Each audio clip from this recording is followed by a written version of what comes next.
বাপরে বাপ, সকাল বাজে এখন 7:30, লাইনটা দেখো। প্রথমে ভেবেছিলাম বন্ধুরা আমি যে সরকারি চাকরি ফাকরি হচ্ছে দিচ্ছে, এত লাইন কিসের হইতে পারে, সরকারি চাকরি হইতে পারে দিলে এত লাইন করতে পারে, কিন্তু না, লাস্টে দেখছি তোমাদের রাজুদার পরোটার লাইন। বলছি রাজুদা তুমি পরোটাতে কী মাল মেশাইছো আজকাল, এত ভিড় এত ভিড়। আমাদেরও খেতে ইচ্ছে হয় কিন্তু অত দূর কেয়া যাবে খেতে, ঘরেই বানিয়ে খেয়ে নেবো। চলো দেখি আর কি। রুকো যারা, সবার করো। লাজুদা আমার ছেলে এটা করবে আমি আশা করি। লাজুদার দোকানে পলোটা কিনেছি, কিনে লিবু দেবো, লিবু দিয়ে দিল না, কয়েক লিবু হবে না এখানে। মানে বিচ্ছানাকে লিবু দিতে দেয় না, ওকে একটা পচা ডিম ছিল মানে মুখে। হাজার হাজার মানুষ এদিকে লাইন দিয়ে দাঁড়িয়ে আছে পরোটা খাওয়ার জন্য, আর আমার লিবু দেবে, লিবু লিবু ওর পেছনে ভরে দাও, বনগার হবে বনগার। ভালোবাসা না, ওটা কোনো ভালোবাসা কি নেবো আমি, ওটা নিতে কোনো, আমি কোনো সেলিব্রিটি না যে আপনার উত্তরই নেব। এই যে আমাদের রাজুদা এত পরোটা বিক্রি করছে, মানুষের তো চোখে লাগবেই। এটা হচ্ছে ওয়েস্ট বেঙ্গল, একটুখানি তারক্কি করলে উপরে উঠলেই মানুষের হিংসা হবে, সালা করছি কী করে এত কি। তা চলো দেখি একে কজনে হিংসা করে, দেখাছি চলো।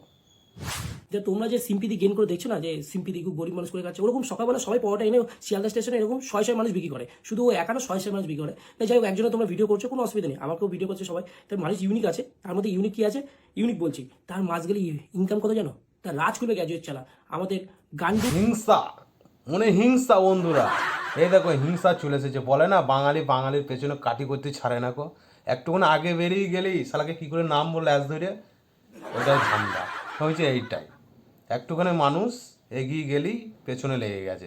শিয়ালদার গান্ডু পাউডার গান্ডু গিরি বের করবে গ্র্যাজুয়েট চালা, যারা ফুড ব্লগারকে অপমান করে, যার জন্য। আরে গ্র্যাজুয়েট দাদা তুমি কি বলছো, ওরা ছোটোখাটো রাক্ষস, ব্লগার নয়, ভুল করে বলবে না, ওরা মাংনাই পেলে আর কিছু চায় না। কই রে, কোথায় রে, লাল লাল ঝাল ঝাল। আমি বলবো, সে বলে 400 পিস পরোটা ডেলি বিক্রি করে, এখন ঘরে প্রচুর সেল বেড়েছে, 400 বেশি হয়। আমি 400 পিস ধরে মানে 3 টাকা করে 400 পিস পরোটা, এবং 200 টাকা করে 3 টাকা, টোটাল হচ্ছে 3 6 টাকা করে হলে তাহলে 1800 টাকা। আর তার যদি মাস গেলে ইনকাম হয়, এই ক্যালকুলেটারটা দেখে নাও, মাস গেলে তার ইনকাম হয় 54,000 টাকা। আমি আমাদের গ্র্যাজুয়েট দাদা এত টাকা কামাই হয়েছে বলে গ্র্যাজুয়েট দাদা সহ্য হলো না, মনে খুব রাগ হলো। কিন্তু গ্র্যাজুয়েট দাদা নিজেই দোকান খুলে ফেললো। দেখো মানে শুরু করার পর গ্র্যাজুয়েট বাইরে দেখতে কেন ভিড় শুরু হয়ে গেছে। আর এই যে পরোটা আজকে দিচ্ছি তোমাদের জন্য নিয়ে এসেছি, চাইতে পকেট পরোটা, কাচ্চা বেলার ঐতিহাসিক 3টে পরোটা, সত্যিকার পরোটা 3টে পরোটা। তা বলছি দাদা, তুমি যখন গ্র্যাজুয়েট করতে গিয়েছিলে, সরি তোমার তো আবার গ্র্যাজুয়েট চাওয়ালা, তুমি যখন চা বানাইতে শিখতে গিয়েছিলে গ্র্যাজুয়েট চাওয়ালা, সে তখন থেকে দাদা হচ্ছে শিয়ালদায়। 3টে পরোটা ডিম। বলছি দাদা, পরকে দেখে হিংসা না করে তুমিও চেষ্টা করো, তুমিও পারবা, গ্র্যাজুয়েট চাওয়ালা তুমিও পারবা। হিংসা করো না দাদা, হিংসা জিনিসটা খুব খারাপ।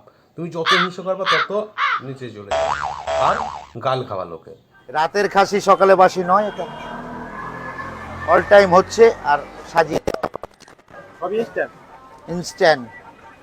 দেখছো বন্ধুরা, বলছি না জ্বলন, মানুষ ওপর উঠলে জ্বলন, কি বুঝলে, ওর জন্যে রাতের খাসি দিনে বাসি। বলছি দাদা, অরুণ দাদা না, ডিজে অরুণ দাদা, বলছি তুমি কি মাছটা কি ভাতের সঙ্গে জ্যান্ত খাও? আই মিন মাছটা তো রান্না করার সময় মরে যায়, আর খাসিটাও কি জ্যান্ত থাকে? ও তো মরে যায়। হ্যাঁ, তো বন্ধুরা ভিডিওটা শুধুমাত্র মজার জন্য বানানো, কাউকে আঘাত করার জন্য। তো দেখবা, মজা নেবা আর ভুলে যাবা, গায়ে করে ঝগড়া পংড়া করার দরকার নাই।